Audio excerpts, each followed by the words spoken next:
Coming up, a couple of unique laptops, a gaming tablet with integrated controller, the most expensive TV you've ever seen, and Little Miss Muffet's Tough Fit. It's time to watch before you buy. Netcasts you love. From people you trust.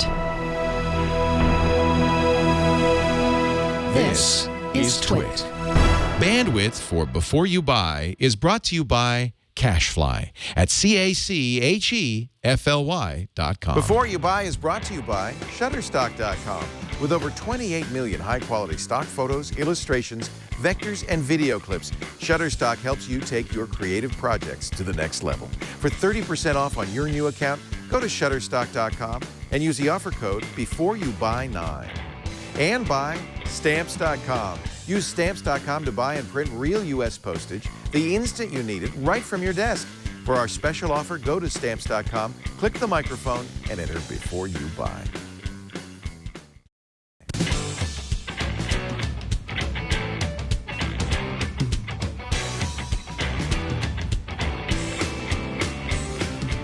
Welcome to Before You Buy, the product review show on Twit, where we get the greatest, coolest, latest stuff.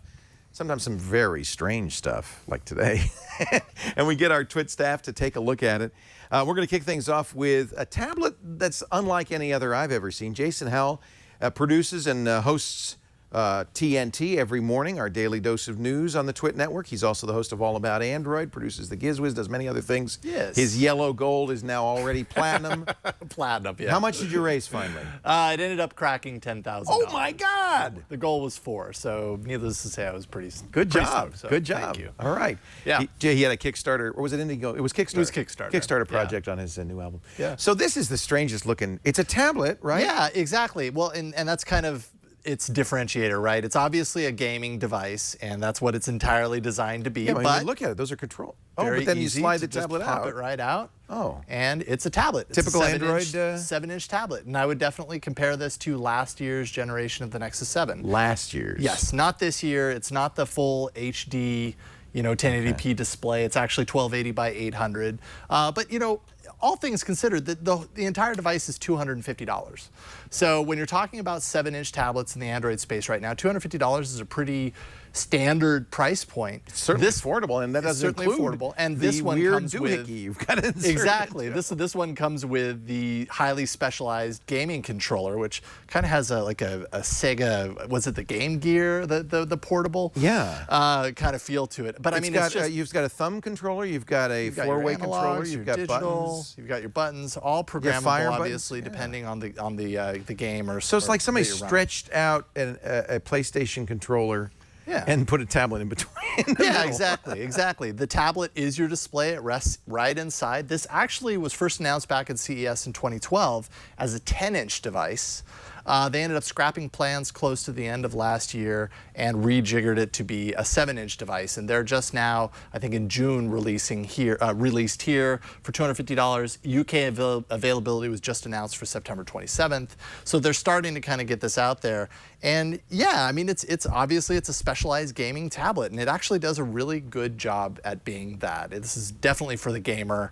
There aren't a whole lot of alternatives out right now. There's the NVIDIA Shield, but that's a smaller display, single integrated kind of device, all in one. This allows you to pull it out and actually make it a tablet. This is like a mullet. It's a business in the front. Yes, that's a great way to put it. It's totally the Party in the back. front, party in back device. That's absolutely the perfect. mullet of tablets. So I see speakers on the bottom. Are those active or passive? Those are, I don't know if those are active or passive. In other words, I'm asking if the speakers if they're are merely in and porting the speakers on the back of the tablet, or if they're their own speaker system on it. Man, I'm just now realizing, because I played in headphones because I was playing with this at home. This is the greatest game ever. It's really not that loud, so it must be passive, to be honest, because it's not passing through a very large. Does the thing charge up? Are there batteries? Yes, there's a battery in the tablet, not in the device itself. So it's pulling power specifically from the tablet, which is kind of one of the dings that you have, right? Gaming, especially on Android, and I'm sure just in general, gaming is pretty battery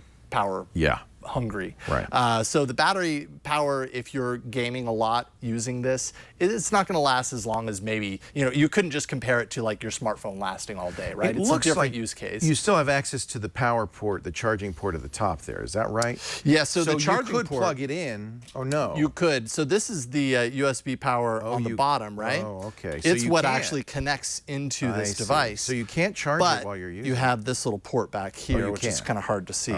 So you could plug this in and just continue to power your play.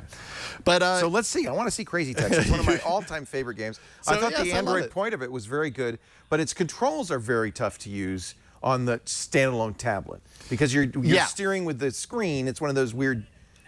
Exactly. So, I mean, obviously just using like these the arcade controls. game. Look at this. Yeah, it's fantastic. I love this game. I was so happy when it came out for Android. So yeah, you've got your. Was it the Genesis? What was this on? Or the? This was on original Xbox. It was on the Dreamcast, I believe, initially. That's what and then it was. they ported it to other versions as well. Oh, look how easy that is. But yeah, I mean. I'm not a huge fan of touchscreen controls. I don't know if there are many people that really are, that would prefer it. I'm obviously playing horribly right now. I bought this game just to play it because I have such nostalgia for it, but playing it on the tablet was very unsatisfying. I'll go ahead and turn that down. Actually, those speakers are reasonably loud enough. Yeah. They're loud enough. Performance is great. I played a number of games, and they actually have a list. It's a Tegra 3 processor inside. Okay. So you get access to Tegra Zone, which is kind of its own marketplace designed for Tegra-supported games. So there's a bunch of games there. If you go to the Wikipad site, there's over 100 games that are listed that have support right out of the box, which basically means the developers have built-in support for these controllers and mapped things accordingly. You also have access, because it's PlayStation certified, to get the PlayStation certified games on here as well if you want PlayStation games. I also happen to load up a little emulator. Ooh. And so I've got, Super Punch-Out, which was one of my favorite Super Nintendo games. And, hey, it does emulation pretty well as well. At this price, I think it's great for kids. Totally. I mean, $250, it's really hard to kind of pass that deal up. Is there any lag between the controller and the screen? Is it? Not that I've noticed. It's pretty smooth. I mean, it's pretty solid. You're not doing it over Bluetooth, right? It's connecting through the USB on the bottom, so it's pretty instantaneous. But as you say, the games have to be designed to work with. They don't have to be, but there are games that work with NVIDIA processors specifically. This is capable of playing those. So will any game work with it? Yeah, pretty well. Okay, so any game will work with the tablet. How would Crazy Taxi know where your joystick is? If the game has built-in support for mapping to hardware controllers, it will. Okay, and most games do, it sounds like. Well, a lot of them do. I wouldn't say they all do. It's one of those extra features that game developers can add into their games. And some of them don't make much sense for a controller, right? They're full touchscreen games. It really wouldn't make sense to move it into a controller. Angry Birds wouldn't be silly or cut the rope. Ridiculous. But Crazy Taxi is a really good example of a game that's almost unplayable on a tablet, but looks great and be fun to play. Yeah, and there's a Riptide, the Riptide 2 GP, which or GP2 rather, that just came out, which is more like a water skiing game. That was a fun one. I remember that. Plays really well on here, and there's a number of different ways that you can play this game where you aren't using the touchscreen, where you can kind of bend the controller and everything. But of course, with this, you can use these controllers on the side and play it. And yeah, I mean, it's fantastic. If what you're looking for is a device that can play some of the Android games, and there's a lot of them that are coming out these days, and play them natively the way you're used to playing on a console, I think this is a pretty darn good piece of gear. Let's get the pros and cons. So the pros, let's see here. Let me refer to my fancy piece of paper here. Good dual-purpose device, and I say that specifically meaning that you almost get two in one here, right? You get a gaming system, you also get a standalone tablet. It's the Sholo tablet. Really great. Yep. The controller's actually really well built and very comfortable to use over time, and you get that extra gaming access, that access to the PlayStation certified games as well as the Tegra Zone games. Tegra Zone has some first-person shooters. Oh yes, absolutely, absolutely, and it actually comes with some of that stuff already installed when you get it.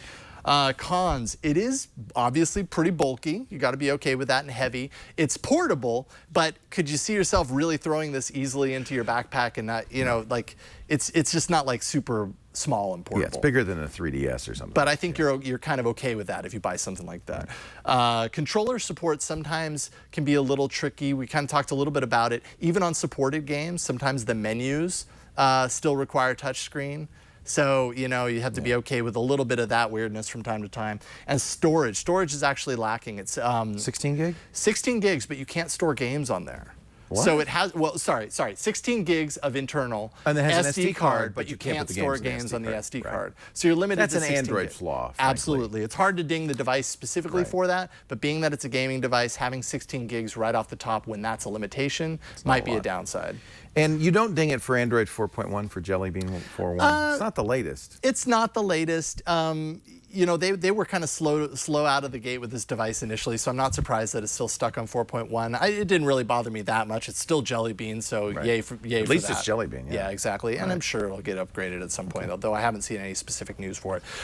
So. Try, buy, don't buy. What do you think? Man, I was right in between try and buy, but I think I ultimately just opted for buy. I mean, really, that price, why not? $250 is not bad for what you get here, and you get the multi-purpose. You're not just includes locked the into tablet. a gaming. Yes, It's the tablet exactly. and the controller. I think for a kid especially. Yeah. I mean, like a 13, 14-year-old, I think that's a great device. Yeah, totally. Yeah. I The had a lot of fun Wikipad. with the Wikipad. Good for them. Thank you, Jason Howell. Absolutely. We'll see you on All About Android later today. I'll get to 5 work. p.m. On that. In fact, we are going to let him go and go to work. While Tony reviews, we got two interesting Windows 8 tablets here. Ayaz is going to show us the latest transformer from Asus. Tony's got an Acer. He's got the Aspire R7. Let's take a look. I'm Tony Wayne for Twitter.tv, and before you buy, and today I'm reviewing the Acer Aspire R7 Windows 8 laptop. Now, what sets this laptop apart from all the other Windows 8 machines out there is its easel hinge.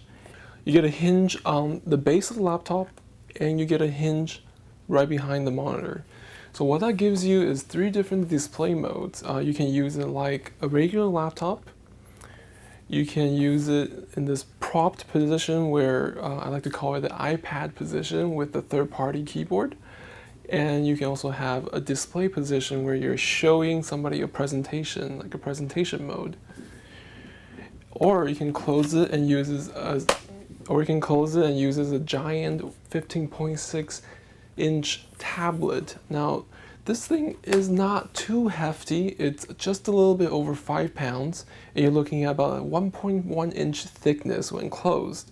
With the Intel i5 chipset in here, you're paired with 6 GB of RAM, 500 gig hard drive with 24 GB SSD for faster boot time, 4-cell lithium-ion battery, which I actually experienced better battery life than the specs listed on their website. You also have support for 2 USB 3 and 1 USB 2.0 and also SD card slot. Now what's missing on this laptop for me was the Ethernet jack that I'm used to on my MacBook Pro. That's nowhere to be found here. Priced at just under $1,000. This is actually a very nice mid-range Windows laptop. The Dolby Home Theater sound system on here is actually very crisp and clear.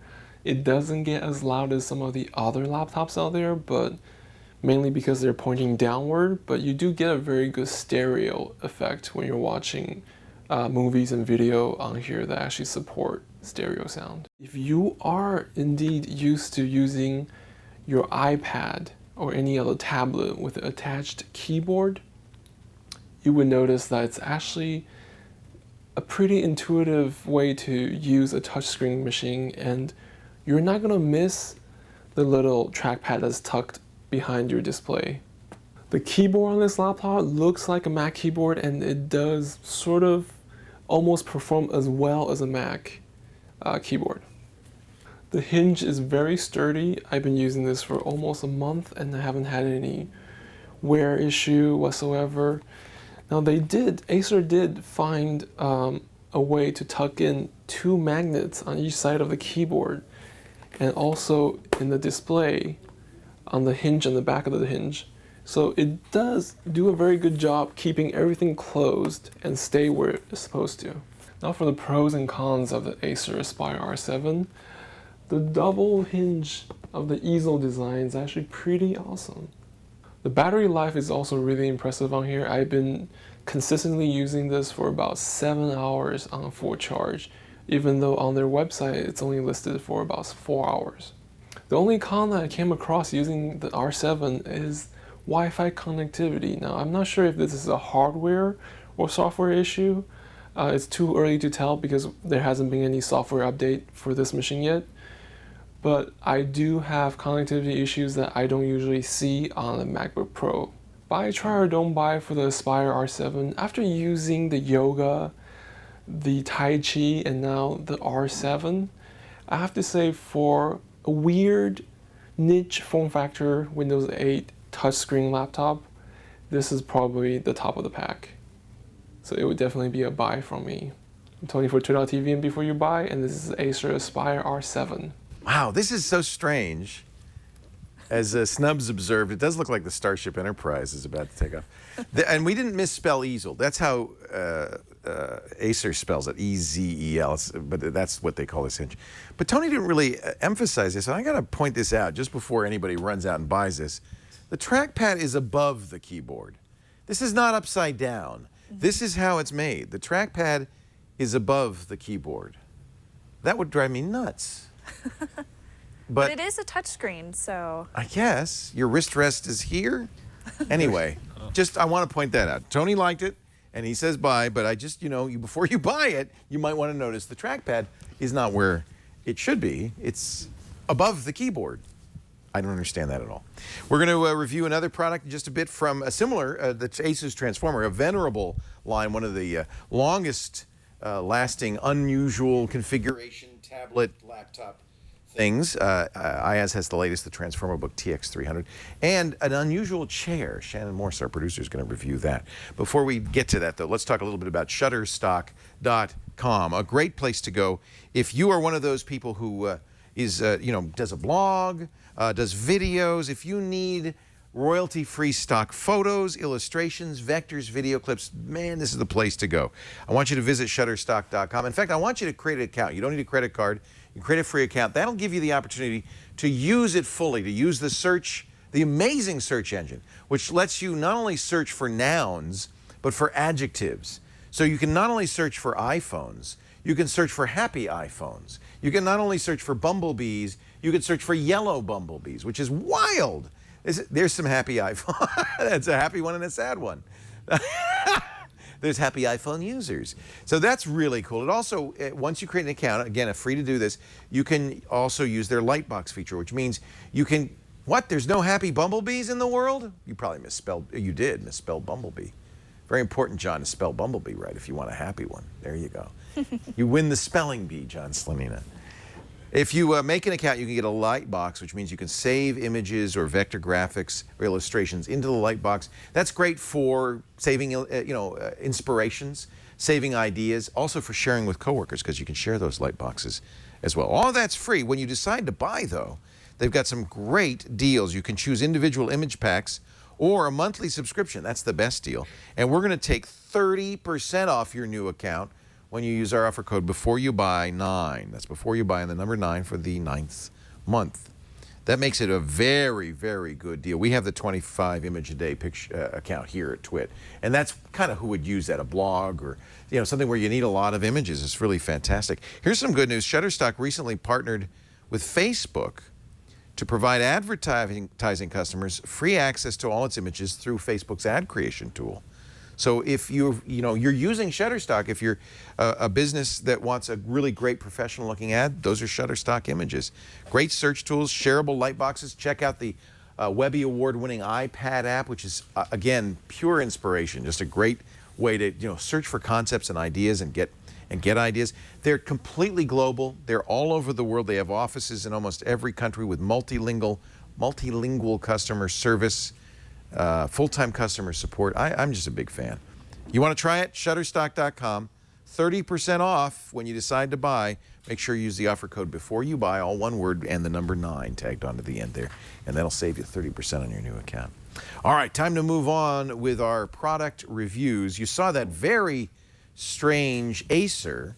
Now it's time for Asus. I think people sometimes confuse Acer with Asus. I do. I constantly do it too. But compared to the Acer, whatever the heck that thing is, the Asus Transformer seems a lot more pedestrian. It does, doesn't it? This looks like it's like a regular laptop. It's with their Transformer line. It's a Windows 8 based laptop. And as it's a Transformer, you can rip off the screen.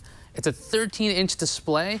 And one of my favorite things about it is the fact that it's got a 1920 by 1080 display. Thank goodness. On a 13-inch screen. That's that beautiful. is, to me, at this point, a minimum. That's fantastic. Yeah. It makes everything look really good.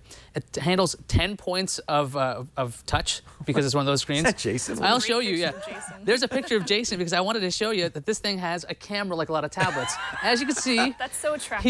he was not having a good day. That was today. But the thing is, this camera is awful. 5-megapixel camera. Yeah. You're not seeing it very well through this camera because I'm telling you, the fact that Asus makes a camera for the Nexus 7 that kicks this thing's butt confuses me. I know. This, Why don't they put a better camera in there? this is a well-lit studio and things are grainy as all get out. I was not happy with the camera. Yeah. But if you're taking a picture with a tablet Who that's uses 13 their inches, laptop to take a picture? it's a little awkward to do that. Now, it does connect with a proprietary dock connector, and it's really pretty satisfying. That click, this thing is not coming out. So this thing is going to be on there for a while. Now, the dock's really cool, though. It does have a trackpad where you would expect it, not like the Acer. Not above the keyboard. And if you can see on my screen right now, it says Data 1D and Data 2E. What's that? They're actually hard drives in the dock. Oh. So you get 500 gigabytes of extra space thanks to this dock, which is also a spare battery.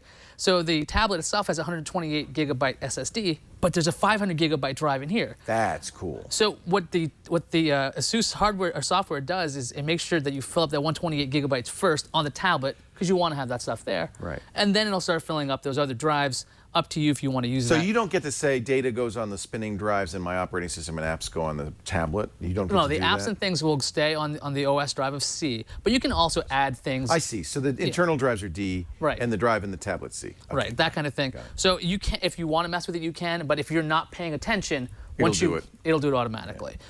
It's a really, like I was saying before, a great display, really quite fast. It's got the last generation i7 in it, so it's the Ivy Bridge. It's not Haswell yet. Right, and so that to me was a little bit of an annoyance because this thing is $1,500. That's where I'm like, if you're paying top dollar, $1,500 and a cruddy camera is kind of annoying. But when it comes to the keyboard's really good. I gotta say, keyboard's very good. Trackpad did something I enjoyed. I didn't even notice it because it's that good. Yeah. I don't notice it. It looks like a MacBook, the keyboard, the chiclet keys and the trackpad. It does have audio by Bang & Olufsen Ice Power. I didn't notice any spectacular audio coming out of this. Yeah. There's a couple of speakers on the tablet itself, and when you dock it, the sound comes out of the dock itself. And unless you're on top of another hard surface, that audio is not really pumping or anything. You're not going to change your home theater out for this thing. But it's really, I think, pretty good. What about ports on the... On ports, you know, on the tablet, it actually has a micro HDMI port just on the That's tablet. nice. So That's if you wanted to hook nice. this into, and that's an included, I believe that's an included accessory that comes with, you've got your headphone jacks, and on the tablet itself, that's pretty much it, and a power button and a volume rocker. USB 3? 2 USB 3 ports. Good. Micro, I think what is it, mini display port, excuse me. Okay. This is What's my that? favorite. This is Ethernet. Ethernet! On a notebook. Where have you been all my life? You know, sometimes you want to rip your hair out when wireless isn't working, and you're like, I can dock this and actually have Ethernet. I That's love pretty that. amazing. Full SD card slot there, and that's pretty much all for So they're ports. acting as if this keyboard is really a dock, it This feels like. Yeah. is really, this Yeah. is to me, this is really the closest thing to having a laptop that is also a tablet, not one of these compromised things, because you're getting so much more storage, and you get that second battery, and you got decent speakers. I said decent speakers, not great speakers. Like a laptop. Let's do the pros and cons. Pros, the screen is beautiful, and it's the actual whole machine is very responsive with it, thanks to its i7 Ivy Bridge processor. The performance, like I said, great. The build quality, I really think it's sturdy, very, very sturdy. And that brings That's me... unusual with one of those docking tablets. Sometimes they can feel a little flimsy. Yeah, now if you look at the video, you can see the hinge. This hinge is Yeah. massive, and that does add a bit of weight. On the con side, both of these pieces together are about 4.5 pounds. So if you're talking about a 13-inch notebook, an Ultrabook competitor, it's kind of heavy, actually, surprisingly heavy, but you're not worried about that. That camera, like I said before, I absolutely despise. It should not be on this device. They might as well just cover it up because that doesn't exist. A lot of laptops don't have cameras in the back. True. So Then that brings it me- has a front-facing camera, right? front-facing camera as well. Biggest con though is that price at around $1,450, so $1,400. That's pricey, yeah. So it's one of the top-line kind of Ultrabooks you can get out there, or hybrids, and that's why I have to give it a try, because $1,500 you should be getting everything that's awesome. It was close though, wasn't it? Really close, really close. I think this will work for a lot of people. But when the Haswell processors come out, I think this would be a definite buy. And I'm sure that that's next. I'm sure it's just around the corner. In October. Yeah. The Asus Transformer Book TX300, a try, but a close try. It's a really close.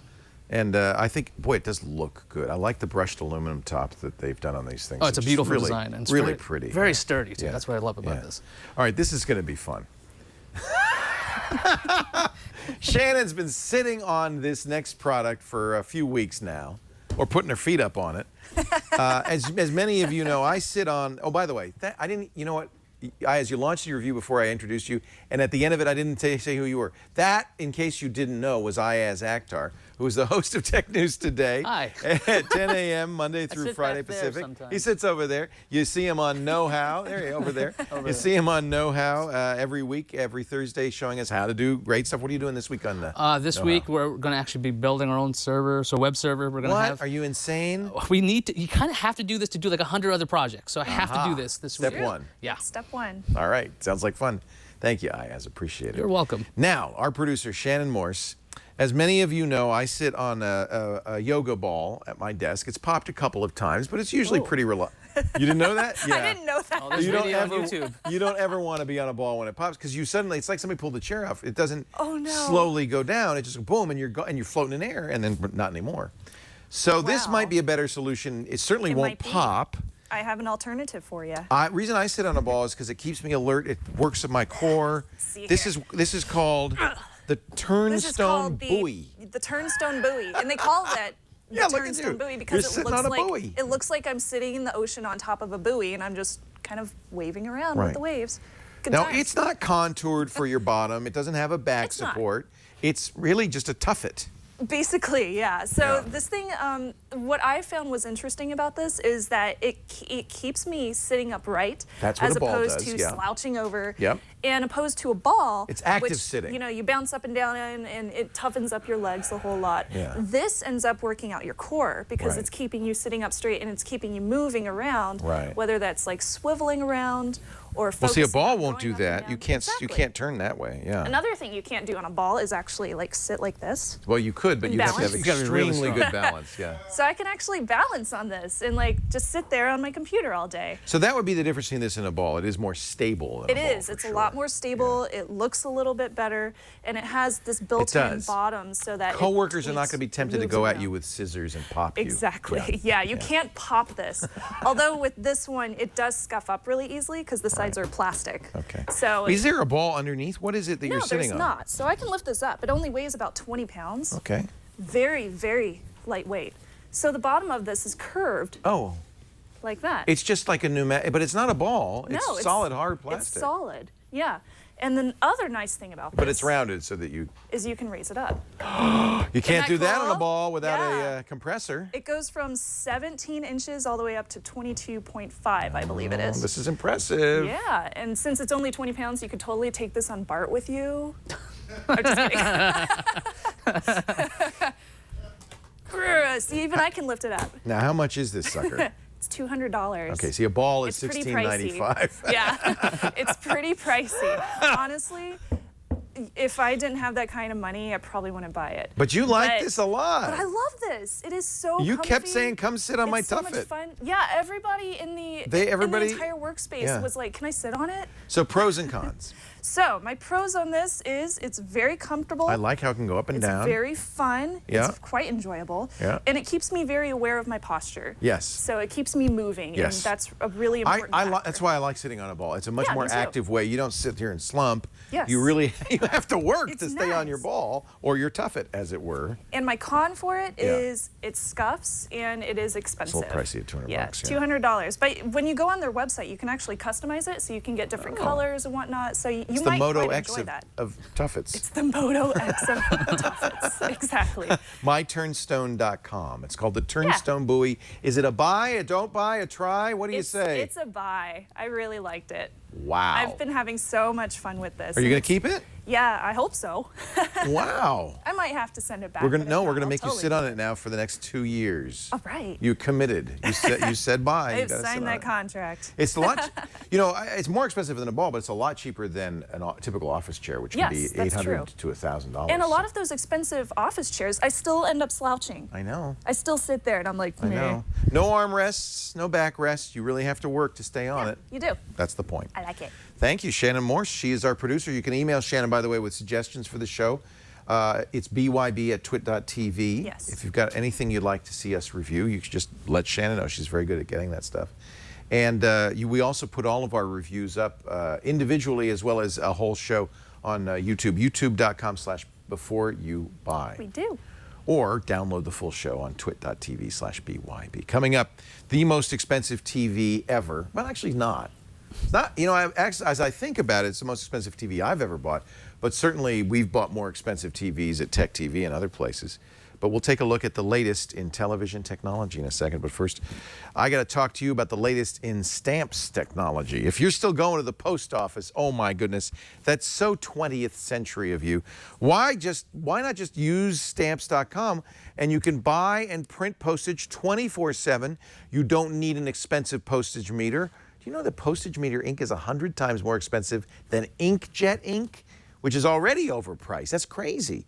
No, you use your computer, your printer. You can print right on envelopes. In fact, I love this. Stamps.com will take the address of your recipient from your address book, from QuickBooks, from Amazon, Etsy, PayPal. You don't type.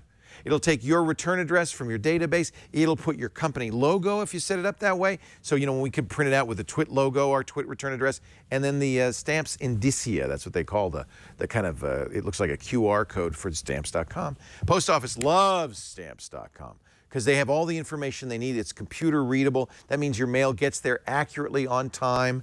You can print postage for anything. Sometimes I'll come in and say, Frederick, print me up a page of stamps. And she actually prints on like an Avery label that's a sticky stamp. Of course, for packages too. And stamps.com will do all the work for you, fills out forms, international mailing forms, and more. We asked stamps.com users who've heard about it from our show what they thought. And Christian Langley uses stamps.com for his business, Easy Seals. They sell seals by mail. I'm just kidding. They provide engineering plans for building contractors to obtain permits. Kind of interesting specialty. But as you can imagine, what they're doing is they're sending out a lot of building plans, right? Anybody who does a lot of mailing is going to love stamps.com. He says he used to buy standard USPS stamps in rolls of 100 and go, stick them on. No. He then guessed, this is what I used to do, the weight per package. He said he almost always applied too much postage because he was using regular stamps in 46-cent increments. He heard about stamps.com from our show. He uses it to get, of course, always the exact right postage. In fact, we'll show you how to get this free USB scale so you're never guessing, you never pay too much, or it's more embarrassing, too little, right? That's why I always used to put too many stamps on, because the last thing you want to do is send something to a customer or a client and it's postage due. That's the worst. Never happens with stamps.com. He says he uses stamps.com right from his desk, plugs the digital scale into the computer, weighs the package, calculates the postage. He says it adds real process efficiency. Typical engineer, right? It adds process efficiency to his company. You want more process efficiency? You want stamps.com. Here's the deal. Go to the website, stamps.com. You'll see on the front, you'll see a special $80 value. No, don't do that. Click the radio microphone in the upper right-hand corner right there and enter before you buy. That's our special offer code. One word, before you buy.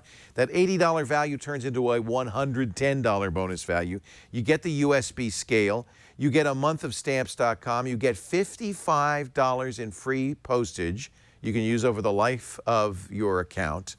It is a really great deal, plus a $5 kit with all the little supplies in there and stuff.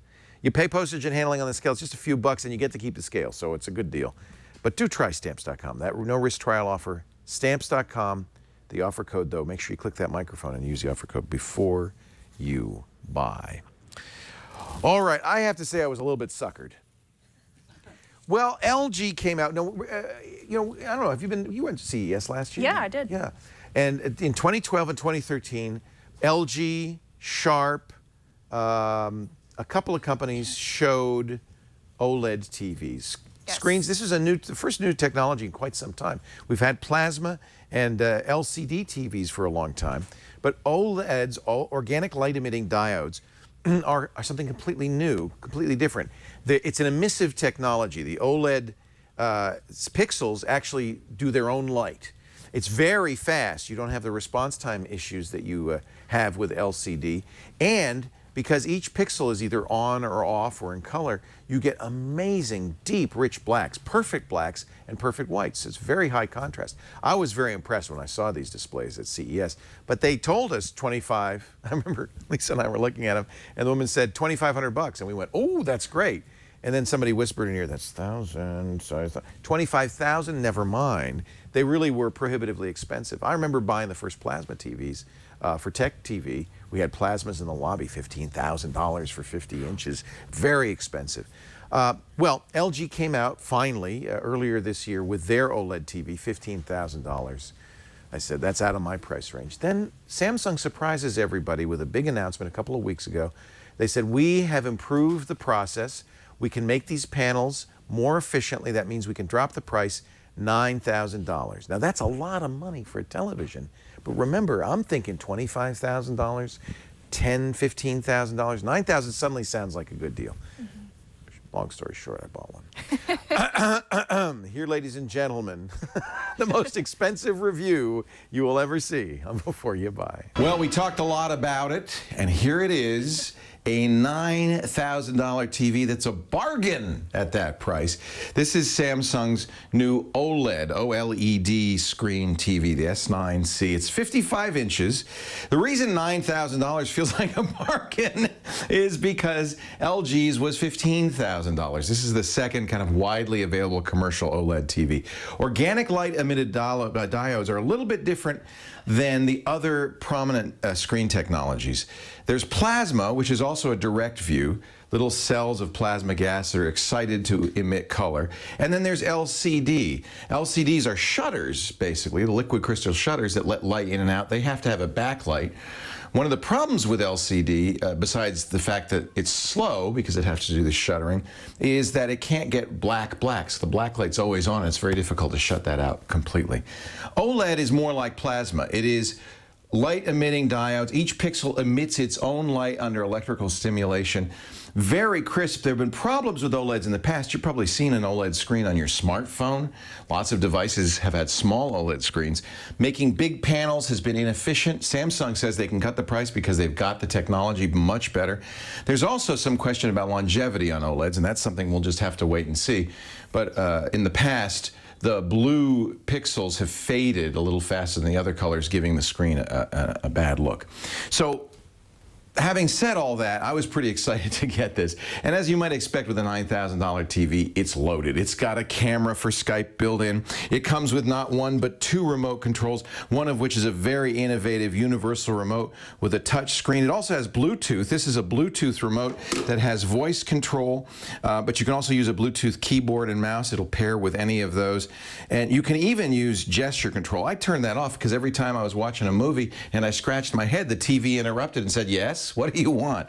I don't know how useful voice control will be, but I do love this remote. It's very, very effective. Another thing that's unusual about this TV is, as you can see, it's slightly curved. Not a lot. The frame makes it look more curved than it is, but the slight curve isn't really necessary. It's just something Samsung could do because the nature of OLED is that it's relatively flexible. Unlike a glass panel, you can bend it.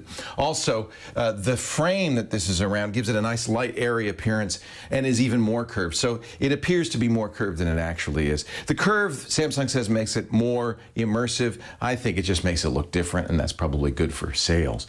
It's very, very thin, about a ½ inch thick all the way around. There's no big bulges because all of the electronics on the TV are put in this remote breakout box. It's connected by a proprietary cable to the television. It has on it 4 HDMI ports, Ethernet, optical out, component, and this is an infrared blaster, IR blaster for devices to control devices that don't work with the standard protocols, the HDMI CEC protocols. Almost everything does, so you probably won't need to use this infrared blaster. Samsung says the other nice thing about taking this electronics, the smarts, the computer, and the TV outside of the TV is this is upgradable. The panel is beautiful, is gorgeous, and if you want to add smarts to the software, you just replace this box and you can do more. There's one other thing this does that's very odd. It has, okay, 3D glasses. These are active displays, so you have to charge them up via the attached USB port. But notice they're also equipped with headphones, so you can listen, and that's because there's something in here called multi-view. Okay, this is really weird, but if you have two people watching one TV and you have multiple inputs into the TV, you can literally watch side by side two different shows. Each of us will get a full screen because when the glasses are shuttered one way, I'll see my show. Shuttered another way, she'll see her show. We get our own separate audio via the built-in earplugs here on the headphones. So multi-view is designed to make for happy marriages by letting one person watch one thing, another watch another, or maybe play Call of Duty. I haven't used this yet. I can't vouch for how well it works. I don't know if I'll ever use it. What the hell? It's built in. 3D is supposedly very, very good on this because of the OLED screen. You'll have to ask somebody else. 3D just doesn't wow me. But ultimately, you buy this TV because of the OLED technology, because of the display. And just like the OLED screens on your phone, it is amazingly vivid. Colors are richer. The blacks are pitch black. It's truly off. Whites are actually white. Now, I've turned off some of the features in the TV for action. They have this interpolation that Samsung and other LCD manufacturers do on LCD panels.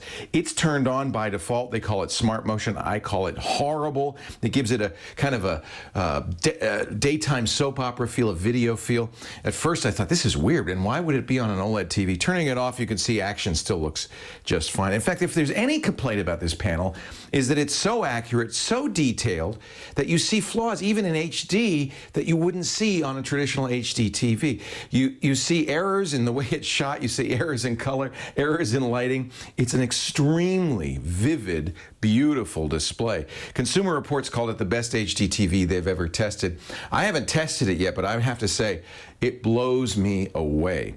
Now, there are a few things you ought to know about this TV. First of all, you can't hang it on the wall because of its curvature. That's going to get in the way for some people. Also, if you're spending $9 grand on any TV, but especially this TV, you're going to want to hire a professional calibrator to come in and do the settings. Samsung has made some interesting choices in the defaults. For instance, they've warmed it up considerably. They've turned on that weird motion artifacting. Some of the things that I felt like should be turned off. It comes out of the box ready for the showroom floor in very dynamic mode. You'll want to turn it to movie mode. If you can, spend a couple of $100, get a professional calibrator. You know, it's been easy for me. Scott Wilkinson and Robert Heron are actually fighting for the right to calibrate this TV. They all want to see it. We will have Scott come down, and what you're seeing right now is an uncalibrated picture with just a few settings. I changed it to movie mode. I turned it, it was in the warm mode on the color. I turned that down, and I turned off the motion correction. Nevertheless, a really good looking TV. I'm about to set up a Blu-ray player and use these calibration discs to try to get it as best calibrated as I can by myself. But ultimately, when Scott comes down, he's going to have some hardware that's going to make a big difference. All right, well, what about the pros and cons? Well, the pros, it's really thin. It's a gorgeous screen. The smart TV features are great. The built-in camera, if you're going to use Skype, is a real pro on this. And I love, believe it or not, the all-in-one Bluetooth remote. It works with my cable box. It works with the TV. It gives me all the features that I want. This is a pretty slick little remote. Cons: you can't hang it on a wall. It's not as big as some bigger TVs, 55 inches, and most importantly, the biggest con, $9,000. Should you buy, not buy, try it?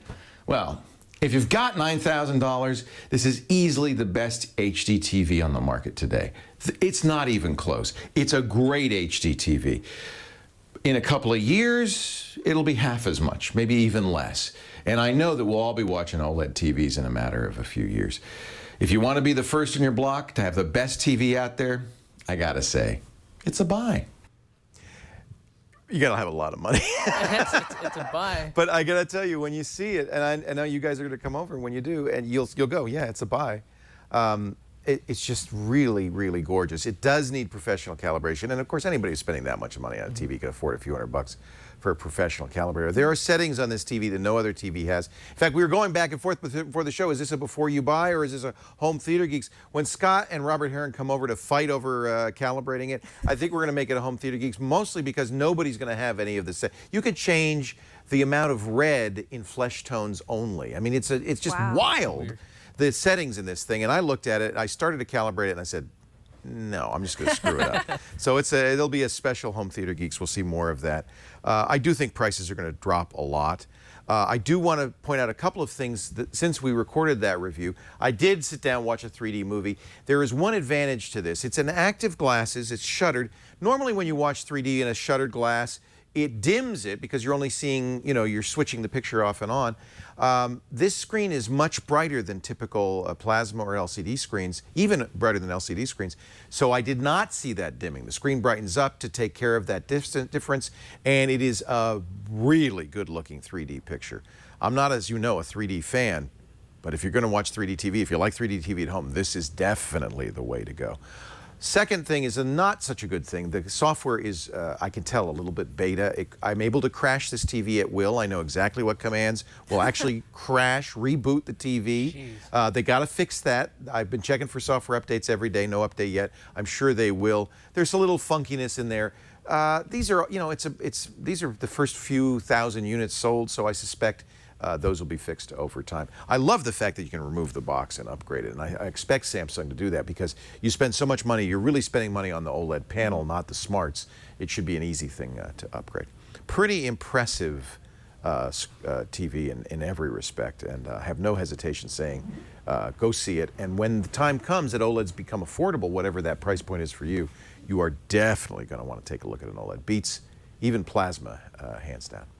Hey, that's it for Before You Buy. I want to thank our reviewers, Tony Wang and Ayaz Akhtar, Jason Howell, Shannon Morse. Thank you for watching. We do this show every Tuesday, about 4 p.m. Pacific, 7 p.m. Eastern Time on twit.tv. Please come by and watch us do it live if you can. You can see all the hilarity that ensues. If not, you'll see the nice, clean, edited version at twit.tv/BYB after the fact, and of course, wherever you can subscribe to podcasts. Each individual review, as I mentioned, on youtube.com/beforeyoubuy. I'm Leo Laporte. Thanks for being here, and remember, you gotta watch before you buy. See you later, everybody.